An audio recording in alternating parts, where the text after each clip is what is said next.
राजस्थान से जुड़ी प्रगति की हर बात। सुजस आवाज राजस्थान, हमेशा आपके साथ।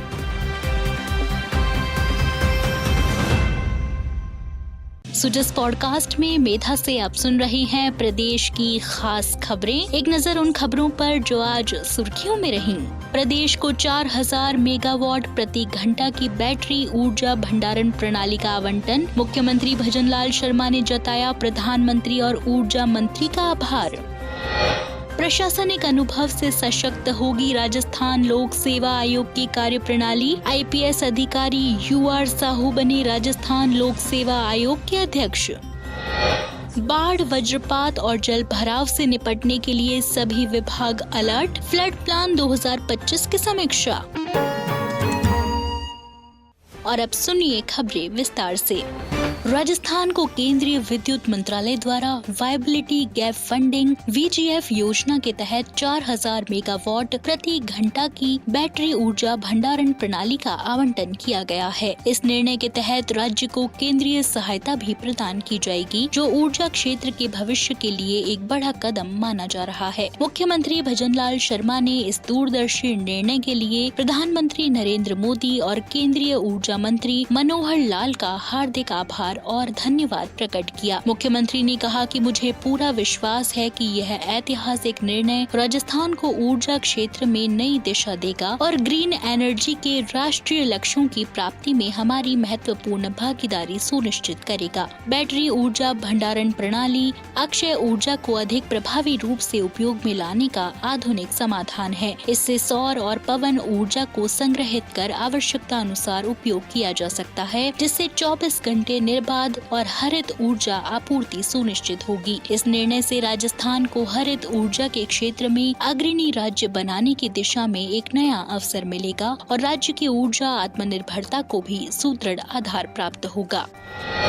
मुख्यमंत्री भजनलाल शर्मा ने टोंक जिले की बनास नदी में युवकों के डूबने से हुई दर्दनाक मृत्यु पर गहरा शोक व्यक्त किया है। उन्होंने सोशल मीडिया पर शोक संदेश साझा करते हुए कहा कि टोंक जिले में स्थित बनास नदी में युवकों के डूबने से हुई मृत्यु का समाचार अत्यंत दुखद और पीड़ादायक है। मुख्यमंत्री ने बताया कि घटना की जानकारी मिलते ही जिला प्रशासन को त्वरित रेस्क्यू और राहत कार्य के निर्देश दे दिए गए हैं। उन्होंने ईश्वर से दिवंगत आत्माओं को शांति और शोक संतप्त परिजनों को ये दुख सहने की शक्ति देने की प्रार्थना की है। इसी कड़ी में उप मुख्यमंत्री डॉक्टर प्रेमचंद बैरवा ने भी टोंक की बनास नदी में डूबने से जनहानि की घटना को अत्यंत दुखद और दुर्भाग्यपूर्ण बताया है। उन्होंने कहा कि मृतकों के परिजनों के प्रति मेरी गहरी संवेदना है और अन्य लापता व्यक्तियों के सकुशल मिलने की मैं प्रार्थना करता हूं। उन्होंने कहा कि परमपिता परमेश्वर से प्रार्थना है कि दिवंगतों की आत्मा को उनके श्री चरणों में स्थान और शोकाकुल परिजनों को ये आघात सहने की शक्ति प्रदान करें। आज टोंक जिले में बनास नदी में डूबने से जनहानि की घटना अत्यंत दुखद एवं दुर्भाग्यपूर्ण है। मृतकों के परिवारजनों के प्रति मेरी गहरी संवेदना है तथा अन्य लापता व्यक्तियों के सकुशल मिलने की प्रार्थना करता हूँ। परमपिता परमेश्वर से प्रार्थना करता हूँ कि दिवंगतों की आत्मा को अपने श्री चरणों में स्थान एवं शोकाकुल परिजनों को ये आघात सहन करने की शक्ति प्रदान करें। आप सुन रहे हैं सुजस आवाज राजस्थान। इससे पहले मुख्यमंत्री भजनलाल शर्मा सोमवार को नागौर जिले के टहला रियाबड़ी पहुंचे। यहां उन्होंने राजस्थान धरोहर प्राधिकरण के अध्यक्ष ओंकार सिंह लखावत की धर्मपत्नी रतन कंवर के निधन पर गहरा शोक व्यक्त किया है। मुख्यमंत्री ने स्वर्गीय रतन कंवर के चित्र पर पुष्पांजलि अर्पित कर श्रद्धांजलि दी। उन्होंने शोक संतप्त परिजनों को ढांढस बंधाते हुए दिवंगत आत्मा की शांति के लिए ईश्वर से प्रार्थना की और परिजनों को इस अपार दुख को सहने की शक्ति देने की कामना की। इस अवसर पर जनप्रतिनिधि और प्रशासनिक अधिकारी भी मौजूद रहे। राज्यपाल हरिभाऊ बागड़े ने एक महत्वपूर्ण आदेश जारी करते हुए भारतीय पुलिस सेवा IPS के वरिष्ठ अधिकारी UR साहू को राजस्थान लोक सेवा आयोग RPSC का नया अध्यक्ष नियुक्त किया है। श्री साहू के पास प्रशासनिक सेवा का दीर्घ अनुभव रहा है और उनकी नियुक्ति से आयोग की कार्यशैली में नई ऊर्जा आने की उम्मीद जताई जा रही है।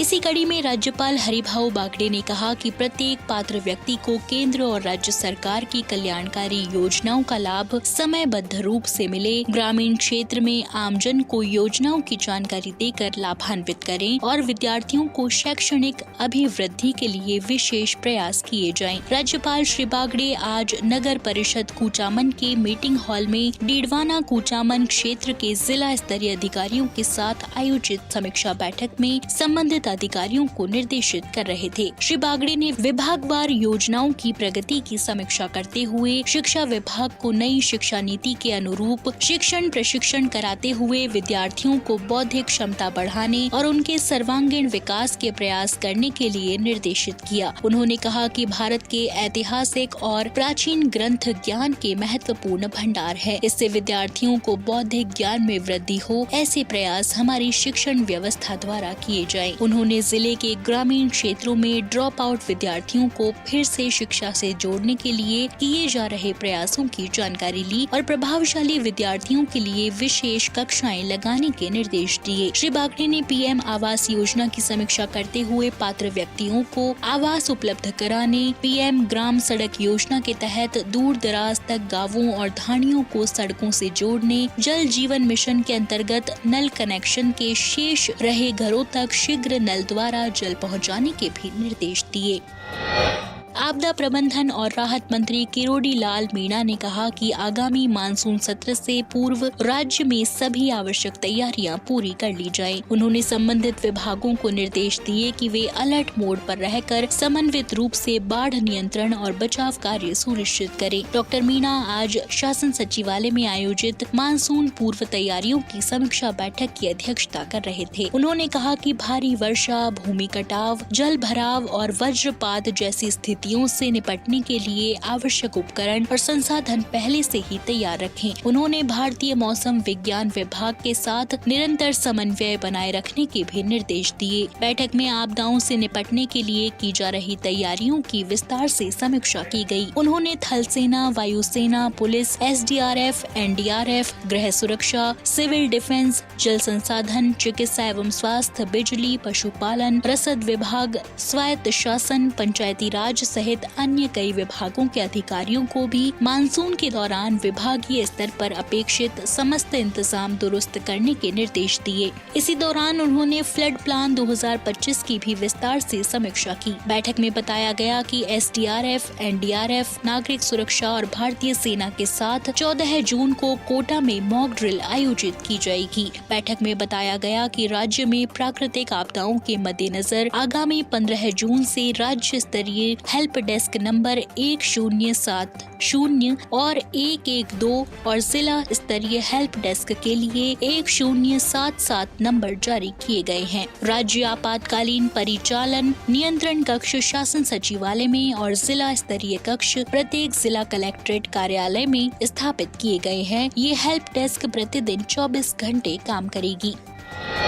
मुख्यमंत्री भजनलाल शर्मा के निर्देशों के अनुपालना में वंदे गंगा जल संरक्षण जन अभियान जयपुर जिले में व्यापक जन भागीदारी के साथ आगे बढ़ रहा है। आमजन की सक्रिय भागीदारी से ये अभियान जन आंदोलन का रूप ले चुका है। मुंडोता, रामपुरा, डाबड़ी उपखंड जिला प्रमुख रमा चोपड़ा और जिला कलेक्टर डॉक्टर जितेंद्र कुमार सोनी ने जल ग्रहण विकास और भू संरक्षण विभाग द्वारा निर्मित फार्म पॉन्ड का शुभारंभ किया और पौधरोपण भी किया। श्रीमती चोपड़ा ने इसे जल संरक्षण में भागीरथ प्रयास बताया। जिला परिषद की मुख्य कार्यकारी अधिकारी प्रतिभा वर्मा ने फल वाटिका का भी शुभारंभ किया और ग्राउंड वाटर रिचार्ज शाफ्ट का भी पूजन किया। माधोराजपुरा में ग्राउंड वाटर रिचार्ज शाफ्ट का शिलान्यास हुआ, जबकि घटवाड़ा आमेर में उपखंड अधिकारी बजरंग लाल स्वामी की अध्यक्षता में वंदे गंगा रात्रि चौपाल भी आयोजित की गई। इन चौपालों में स्थानीय जनप्रतिनिधि और अधिकारी आमजन को जल संरक्षण की विधियों से अवगत कराएंगे और संरक्षण के लिए भी प्रेरित करेंगे। आपको बता दें कि जौबनेर, चाकसू, चौमू, शाहपुरा, सांभर लेक, जमवा रामगढ़, किशनगढ़ रेनवाल, दूदू, मौजामाबाद, फागी, रामपुरा डाबड़ी और सांगानेर में भी विभिन्न ग्रामों में वंदे गंगा रात्रि चौपालें आयोजित की जाएंगी।